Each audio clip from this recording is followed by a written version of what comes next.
Kalau yang ini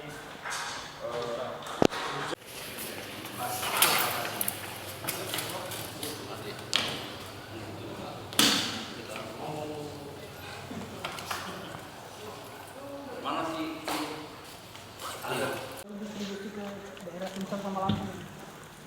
ini rencananya akan didistribusi atas perintahnya Huza.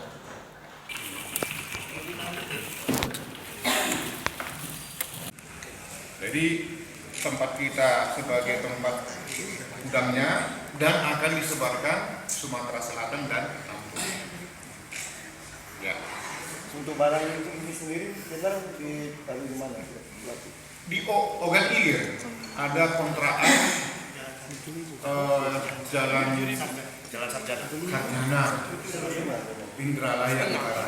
Itu 23 ini semua. Yang tertangkap kan hanya ini tadi. Kita kembangkan, ternyata di gudangnya kita temukan ini. Gitu. Ini 23 bungkus. Alias 23 kilo. Satu bungkus 1 kilo. Dari mana benar? Ini Jenderal Bawang tadi belum. Ini dari Malaysia, jaringan Malaysia, mampir ke Batam, mampir ke Tembilahan Riau, kirim ke Sumatera Selatan. Ada lagi sebenarnya timnya dia, namanya M. M itu belum ketangkap.